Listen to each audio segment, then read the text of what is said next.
Agradeciendo a Dios por esta preciosa oportunidad, vamos a elevar la oración de inicio a esta programación. Querido Padre Celestial, Dios de eterna bondad, de rica y abundantes misericordias, ante tu divina presencia estamos, Señor. Te adoramos y te exaltamos, porque solo tú eres digno de toda honra y de toda gloria. Señor, ¿a quién iremos? ¿A dónde iremos si solamente en ti hay palabras de vida eterna? Gracias por esta preciosa oportunidad que nos has concedido una vez más. Perdona nuestros pecados, faltas, errores cometidos delante de ti, Señor. Reconocemos, Señor, que te ofendemos de distintas formas. Ayúdanos cada día a corregir nuestros errores, nuestros pecados, y concédenos la dicha de que nuestras oraciones puedan ser aceptas a tu trono de gracia.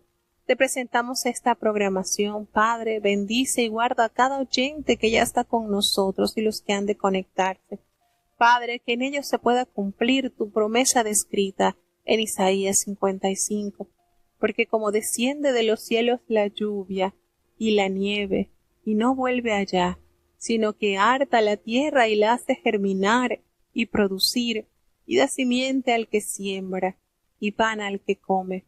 Así será tu palabra que sale de tu boca. No volverá a ti vacía. Antes hará lo que tú quieras, y será prosperada en aquellos para quienes la has enviado. Señor, prepara nuestras mentes, nuestros corazones, nuestras manos para entender, para amar y para hacer tu voluntad. Guíanos, Señor, con el propósito fiel de permanecer anclados en ti, glorificando y magnificando tu grandeza, Señor. Quédate con nosotros, Señor, no nos abandones. En el nombre de Jesús te lo he suplicado y en él te doy las gracias. Amén. Bueno, vamos a iniciar ya con la lectura del capítulo 19 del libro del Apocalipsis. Escuchemos con atención.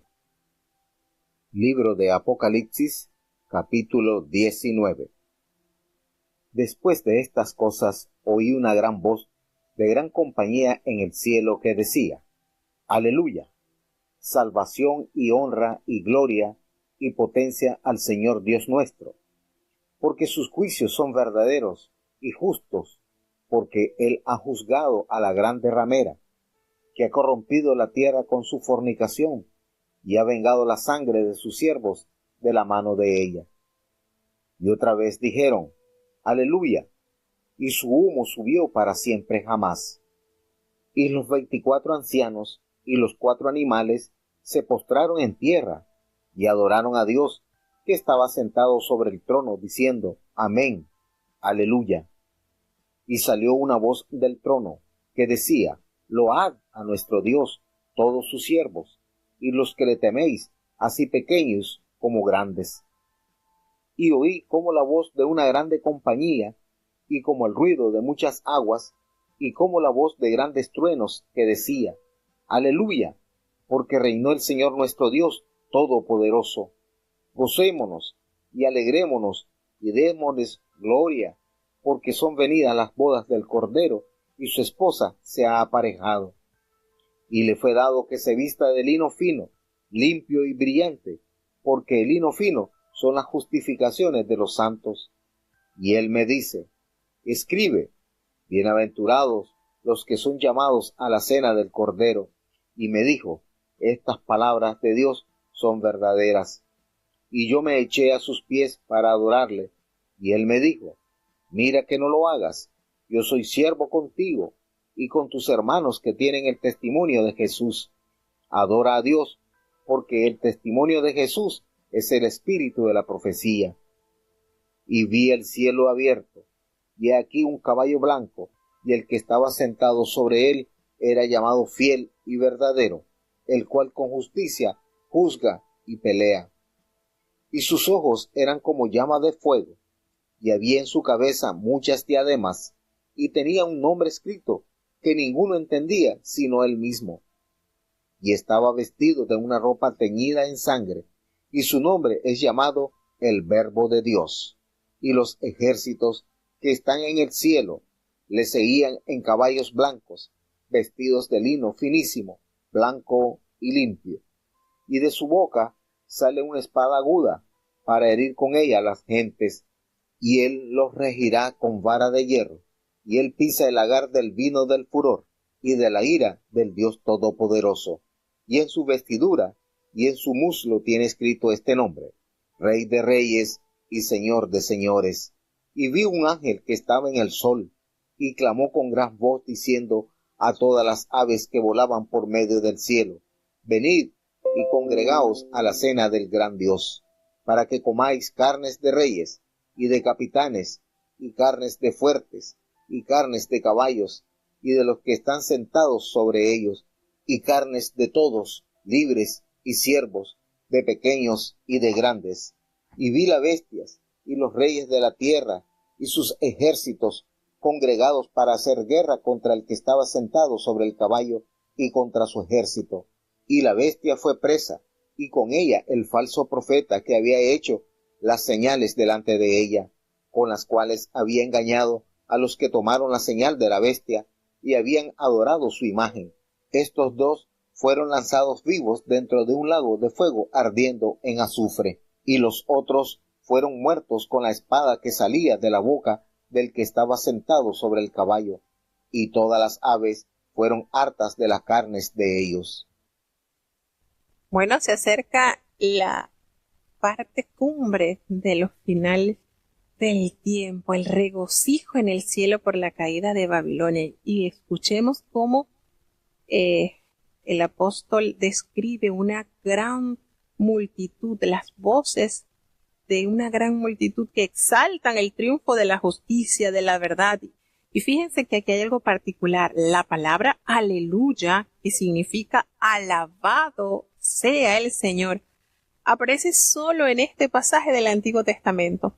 Fíjense cómo se enfoca en la maravillosa expresión de entregar alabanza, gloria y honor al que vive por los siglos de los siglos, pues la salvación, la honra, la gloria y el poder pertenecen única y exclusivamente a nuestro Señor.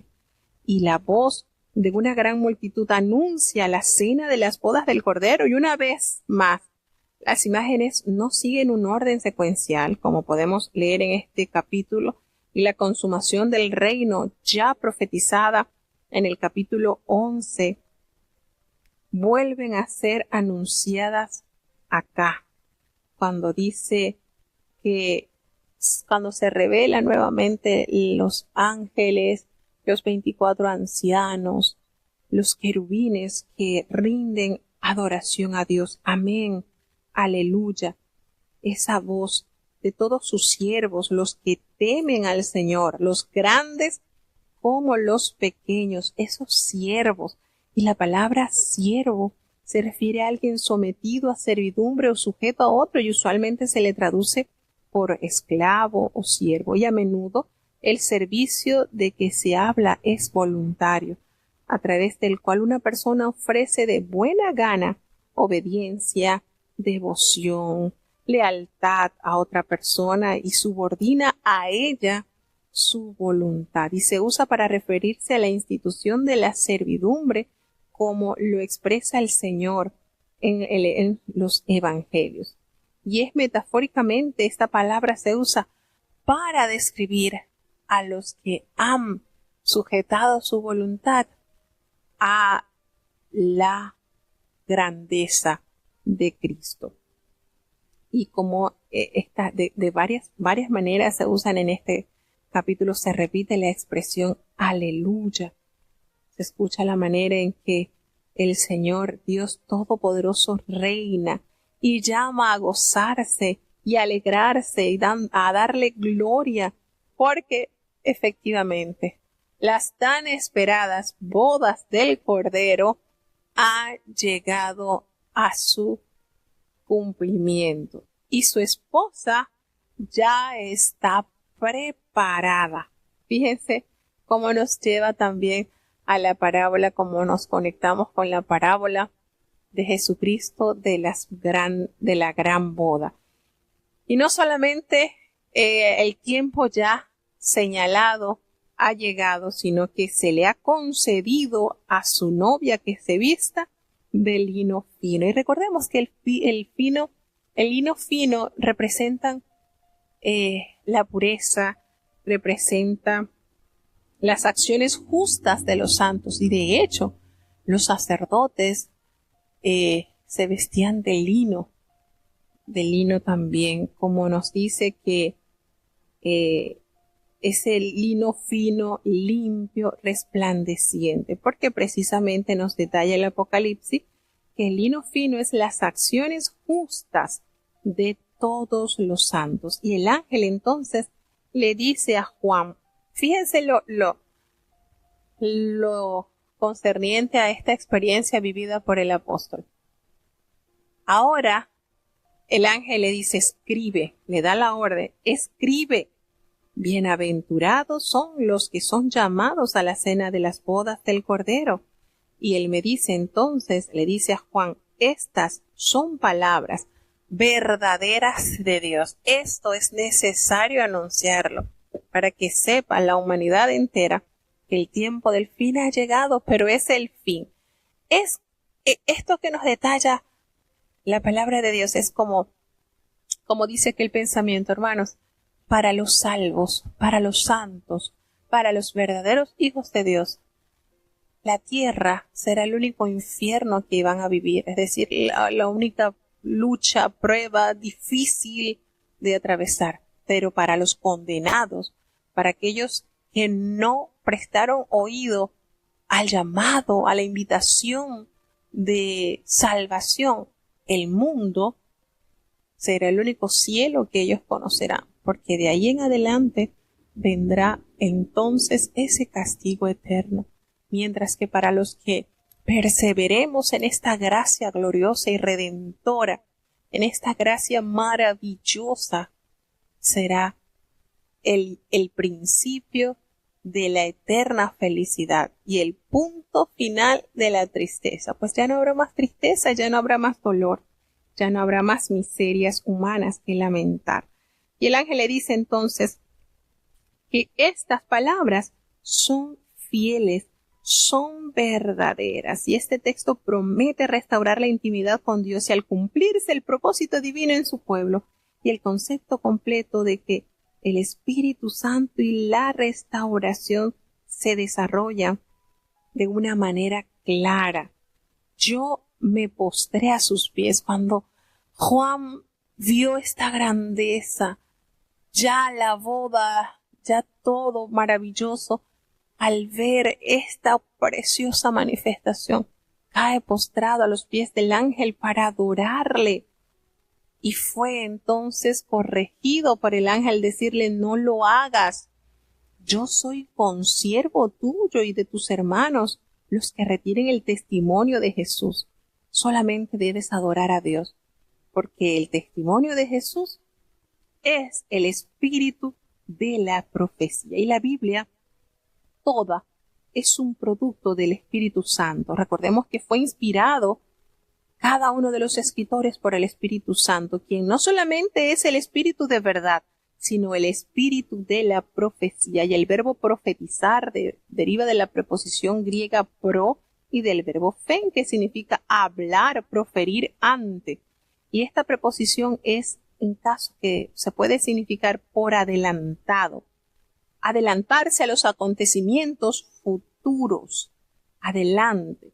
Y profetizar es un término apropiado para describir la aproximación de la palabra de Dios, la proclamación, de una forma directa y confrontar con ella a un grupo o a un individuo a fin de decirle la verdad y comunicarles la voluntad de Dios. De manera que la Biblia en ambos sentidos es palabra profética. ¿Por qué? Porque nos confronta diciéndonos, mostrándonos la verdad y a la vez anticipándose a acontecimientos futuros. Dios nos ha mostrado a través de la palabra de Dios sus planes y sus propósitos. Y este versículo 10 del capítulo 19 define el testimonio del mismo Jesús, el testimonio que está en el corazón, en el espíritu de la profecía. Y estas palabras no solamente definen la Escritura, también definen el marco de todos los pronunciamientos y dichos que reclaman ser verdadera profecía. Jesucristo ocupa el lugar central en todo ello, como sucede con toda la Biblia. Recordemos que en el Antiguo Testamento existe para revelar a Cristo, y el Espíritu Santo inspiró el Nuevo Testamento con el mismo propósito para ya entonces pronunciar y anunciar todas las promesas que se habían dado del Mesías, cumplidas y reveladas con el nacimiento, la vida y la obra redentora de nuestro amado Salvador. Entonces es maravilloso, es glorioso. Después de eso, fíjense, y esta experiencia vivida por Juan al postrarse a los pies del ángel y al ser corregido por el ángel, nos debe dar a entender, nosotros no estamos en facultad de recibir adoración de hombres, no podemos. De hecho, si ustedes recuerdan el pasaje bíblico, cuando el apóstol Pedro llegó a la casa de aquel gentil Cornelio, él corrió de manera humilde a rendirse a los pies del apóstol y él lo corrigió y le dijo, no lo hagas. No, yo también soy hombre, no puedes hacer esto. Sin embargo, podemos notar que hay ciertas instituciones donde los hombres permiten ser adorados por hombres y esto la Biblia lo corrige con vehemencia, así como lo corrigió el apóstol Pedro, también el ángel corrige a Juan. Y podría decir, bueno, pero él está adorando a un ángel que es algo celestial. Aún los ángeles saben que somos coherederos con ellos y no están en autorización para recibir adoración de los hombres. Solamente, únicamente nuestra adoración debe estar direccionada a Dios, como lo revela el ángel a Juan. Y podemos decir, mire, cuántas experiencias tuvo el apóstol Juan y sin embargo, en esta grandeza que él observó, se vio tan indigno y sintió tanta admiración que se postra en adoración al ángel. Y no está bien la actitud que él hizo al ver tal visión y majestuosidad. Nos sigue detallando el capítulo 19, precioso, cuando aparece entonces Cristo victorioso sobre un caballo blanco. Nótese esta diferencia. El Señor, la oportunidad en que se manifiesta montado sobre un animal de carga es cuando iba a entrar lo que se conoce como la entrada triunfal hacia Jerusalén, una semana, días antes de ser crucificado.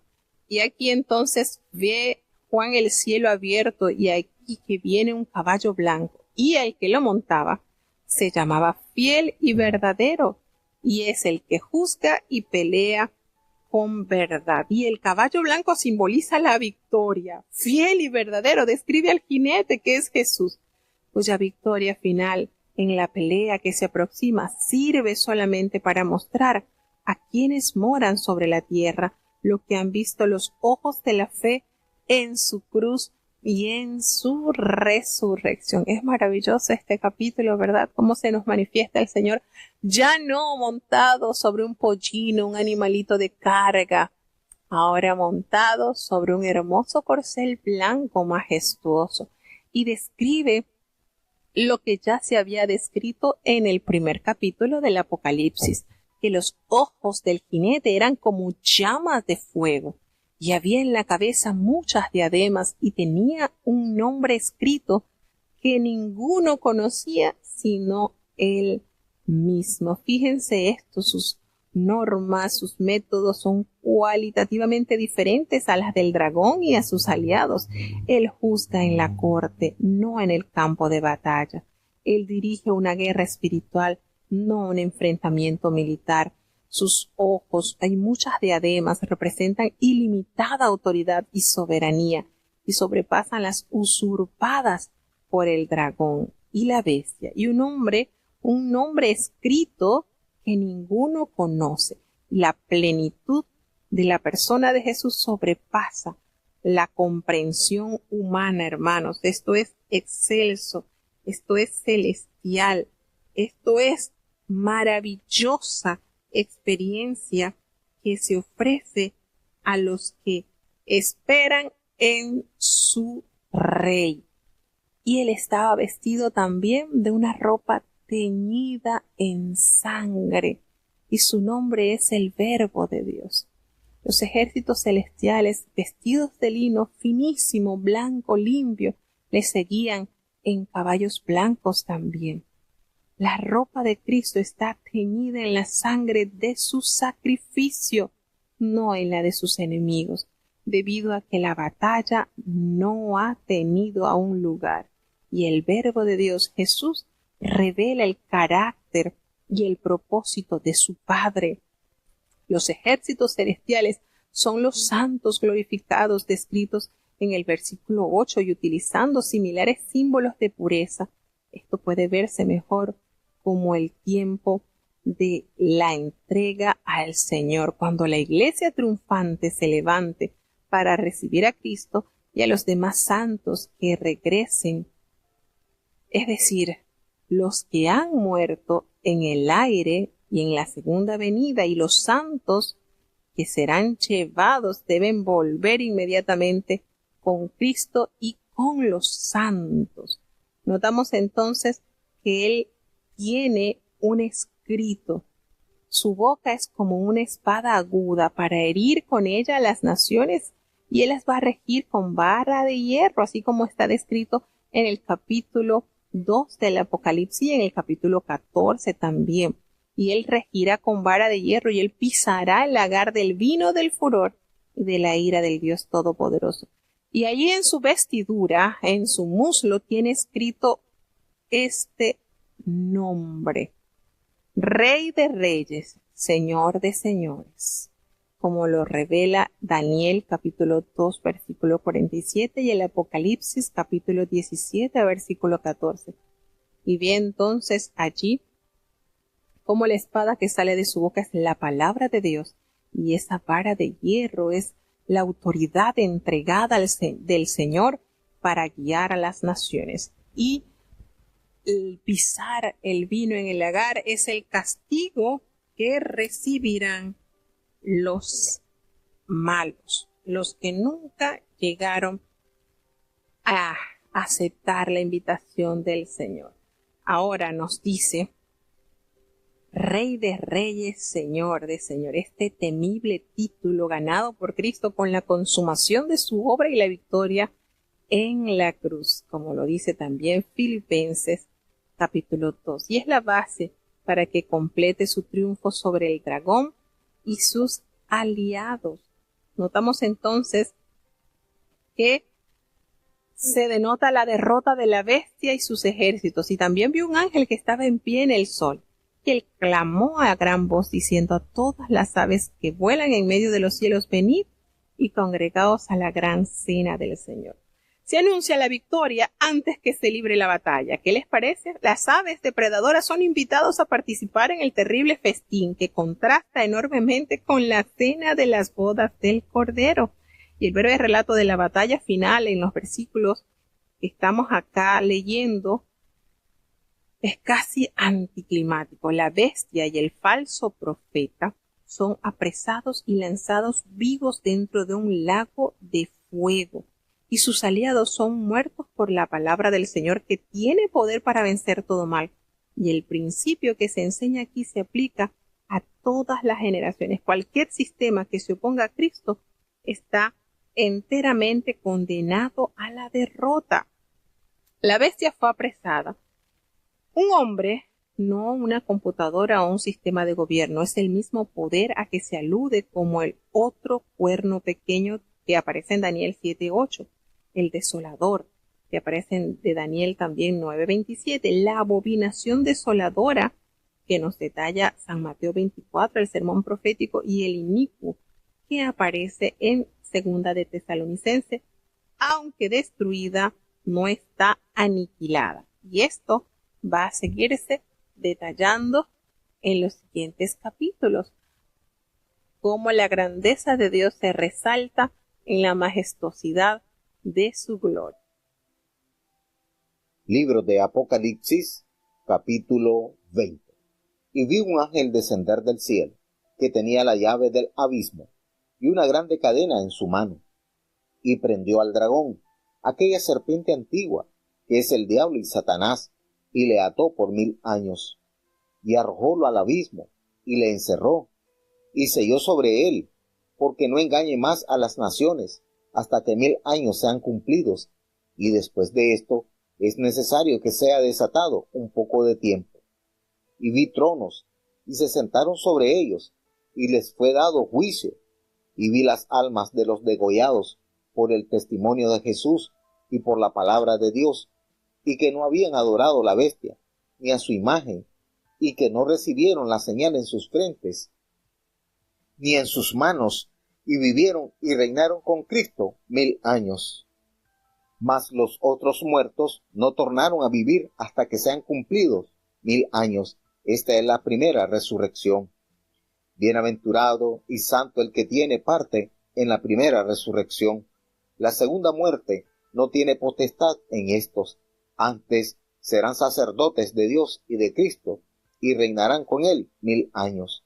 Y cuando los 1000 años fueren cumplidos, Satanás será suelto de su prisión, y saldrá para engañar las naciones que están sobre los 4 ángulos de la tierra, a Gog y a Magog, a fin de congregarlos para la batalla, el número de los cuales es como la arena del mar.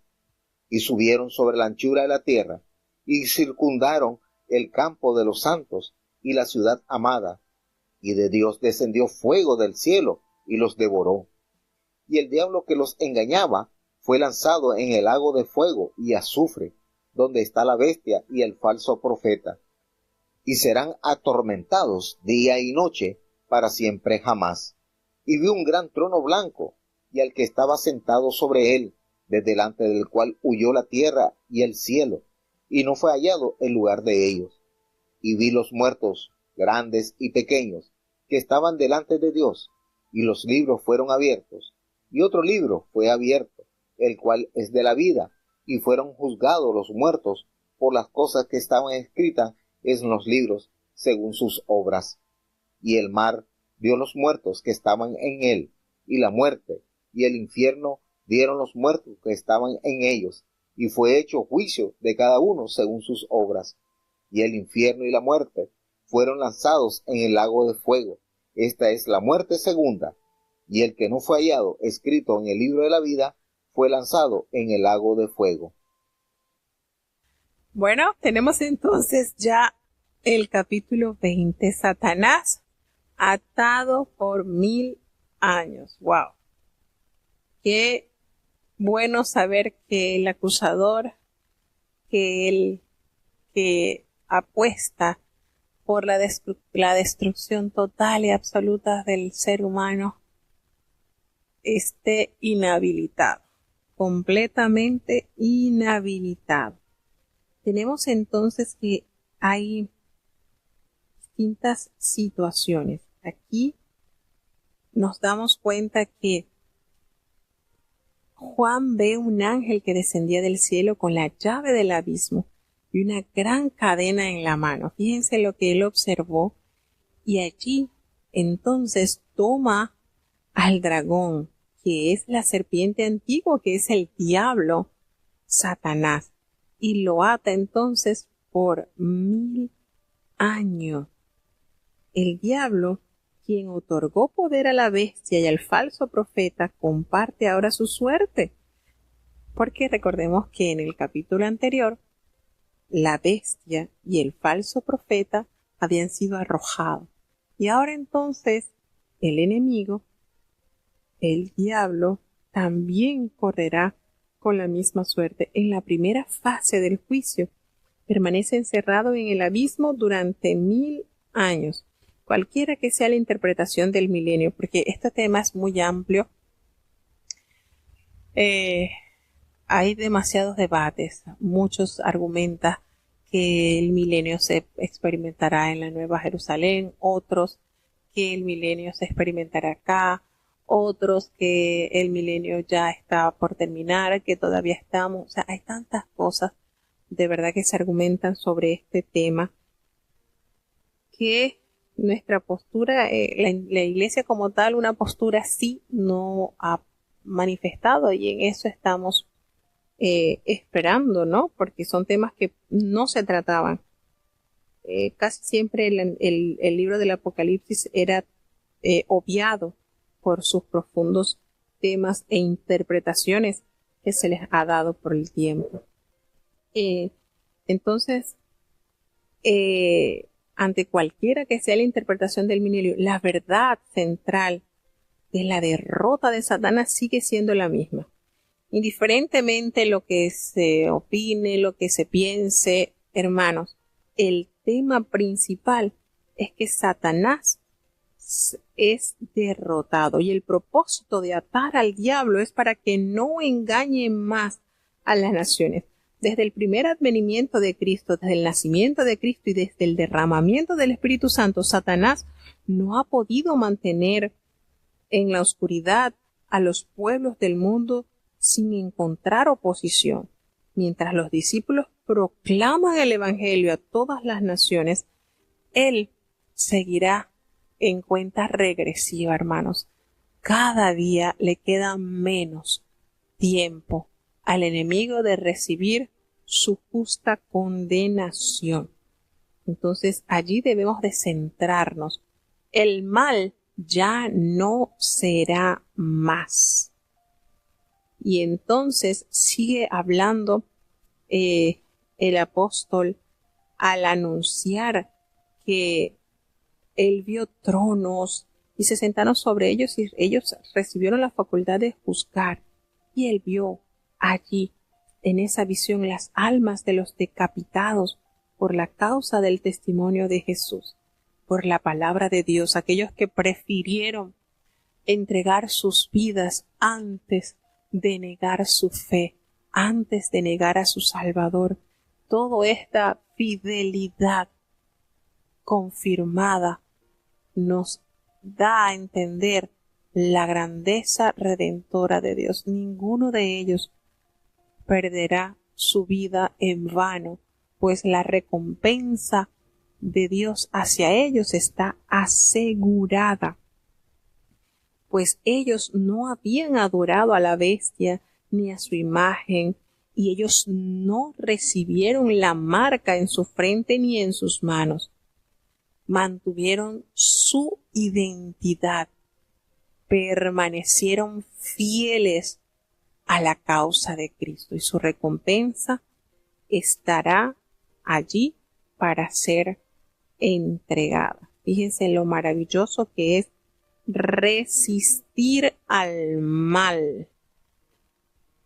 Cuando nos hace mención que ellos recibieron la facultad de juzgar un crimen, y es un término legal que describe el proceso judicial de decidir entre la culpa y la inocencia, y se usa la palabra principalmente para designar el veredicto en sí mismo, el cual se llega después de una investigación. Cuando nosotros leemos Mateo 7:2, nuestro Señor prohíbe el intento de encontrar faltas en los demás, mientras que en 1 Corintios 6:7 el apóstol Pablo nos dice no entablar demandas legales contra nuestros hermanos en la fe. Y esto se usa frecuentemente en relación con el juicio de Dios contra las obras malas de las gentes. También expresa el apóstol que él dice, él vio tronos y es usado en plural, solo 4 veces en el Apocalipsis, y quienes en ellos se sientan siempre son los 24 ancianos que recibieron la facultad de juzgar como representantes de la iglesia en el cielo y en la tierra. Él vio las almas. La visión es sobre un periodo anterior a la resurrección final. Nos damos cuenta que los otros muertos no volvieron a vivir hasta que se cumplieron los 1000 años, que esta es la primera resurrección. Y bienaventurado y santo es el que tiene parte en la primera resurrección. ¿Saben por qué? Porque la Biblia nos dice que la segunda muerte no tiene potestad sobre ellos, sino que estos que resucitan en la primera son sacerdotes de Dios y de Cristo y reinarán entonces 1000 años, nos dice la palabra de Dios. Habrá después nos anuncia una aplastante la rebelión satánica. Y el deseo de Satanás es acercar el día de la batalla, y con el fin pues de frustrar el propósito de Dios al limitar las dimensiones de su obra salvadora. Pero él estará encerrado hasta que Dios determine sobre gran manera cuando se deje en libertad. Entonces hará un último esfuerzo por destruir a Cristo y a su pueblo. Los 4 ángulos sugieren un espacio universal que también se detallan mucho en Ezequiel 38 y 39. Gog es el príncipe de la tierra de Magog y representa a los gobernantes y pueblos que se han aliado con Satanás en la rebelión contra Dios. Y el campamento de los santos es la ciudad amada, la residencia de los santos. No ocurre un enfrentamiento armado, claro está. Esta es una guerra espiritual y el enemigo no puede resistir el extraordinario poder de Dios. Entonces, después, nos dice la palabra de Dios, que el diablo que los engañaba había sido lanzado en el lago del fuego donde estaba la bestia y el falso profeta. De allí serán atormentados por los siglos de los siglos. ¿Por qué? Porque después que se terminan los 1000 años, después que ocurre esta pausa en el dominio del mal, él será suelto de su prisión. Y entonces nuevamente él vendrá a engañar a las naciones que están en los 4 ángulos de la tierra, para reunirlos con el fin de alentarlos de que van a destruir a los redimidos, el reino de Dios. Y nos detalla que eran como la arena que está a la orilla de la mar. Subieron ellos para hacer guerra contra los santos y contra la ciudad amada de Dios.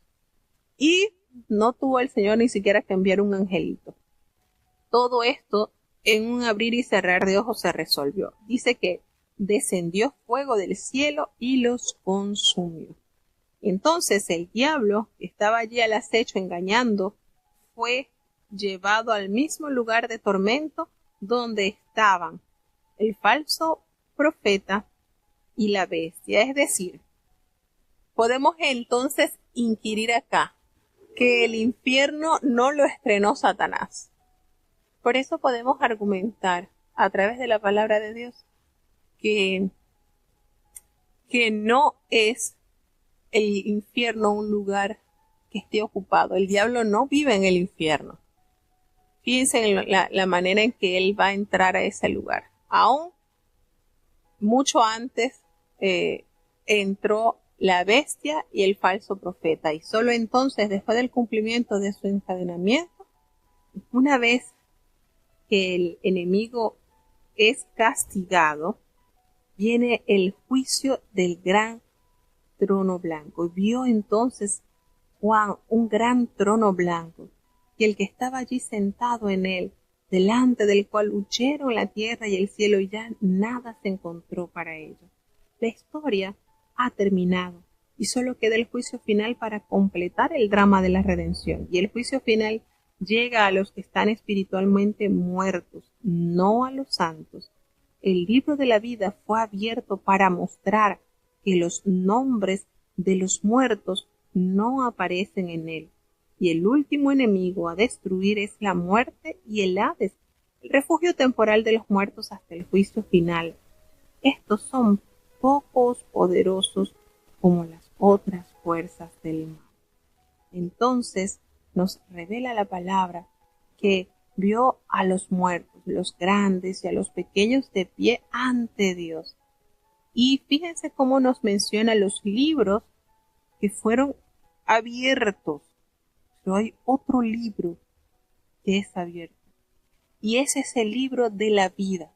En ese libro estamos nosotros si permanecemos en la fe en el Señor, constantes en Dios.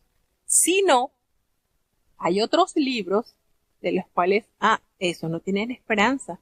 Entonces fueron juzgados los muertos por las cosas que estaban escritos de ellos en los libros según sus obras. Lo que están escritos en el libro de la vida no son juzgados. El mar entrega a los muertos que habían en él. La muerte, el Hades, todos entregan a los muertos y ellos entonces serán juzgados según sus obras. La muerte y el Hades, estos entonces fueron enviados a la muerte segunda. Y triste y lamentablemente, el versículo más triste de esta historia es que aquellos que no se hallaron escritos en el libro de la vida, lamentablemente serán lanzados al fuego eterno, donde solamente habrá lloro y crujir de dientes, donde la pena y el dolor nunca cesarán. Entonces, hermanos, vale la pena resistir, vale la pena atarse a la voluntad de Dios. Qué triste situación que muchos teniendo la oportunidad de entrar a pertenecer al libro de la vida, y eso está en la gracia de Dios. Sí, el Señor es el que nos da esa gracia salvadora, pero está en tus manos aceptarla o rechazarla. La palabra del Señor nos revela, escribe que estas palabras son fieles y son verdaderas. Qué triste es saber que no estemos en el grupo de los salvados. Entonces nos conviene a nosotros pedirle a Dios la dirección, pedirle a Dios ese temor, esa necesidad de acercarnos a Él. El Señor conoce nuestras flaquezas, conoce que somos polvo y sabe cuánto podemos resistir y cuánto no. Si nosotros confiamos en su poder, en su misericordia, vamos a vencer. Entonces, es de gran importancia leer la palabra de Dios y saber que toda especie del mal, el enemigo, sus herramientas, sus seguidores, tendrán un castigo. Pero todos los que han inmolado sus vidas, los que han llenado su vida de fe, los que han entendido lo que entendió el apóstol Pablo cuando dijo, para mí el vivir es Cristo. Ya no vivo para mí, para mis deleites, para mis goces. Vivo para Él, porque Él es la verdadera vida. Para mí el vivir es Cristo. Y el morir entonces es plena ganancia. Dios nos conceda la oportunidad de meditar en esto, de reflexionar y de abrazar las promesas de Dios que son verdaderas. Cielo y tierra pasarán, pero sus palabras no pasarán. Vamos a tener la oración de cierre. Querido Padre Celestial, Dios de eterna bondad, de ricas y abundantes misericordias, ante tu divina presencia estamos, Señor. Te adoramos, te exaltamos, porque solo tú eres digno de toda honra y de toda gloria. Señor, ¿a quién iremos, Padre? Si solamente en ti hay palabras de vida eterna.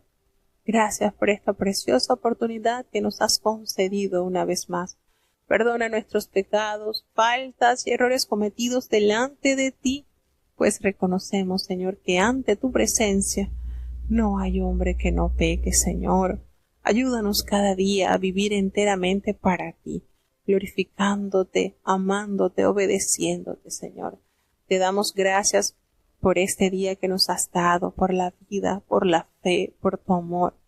Porque, como dice tu palabra, Señor, nunca han decaído tus misericordias, nuevas son cada mañana.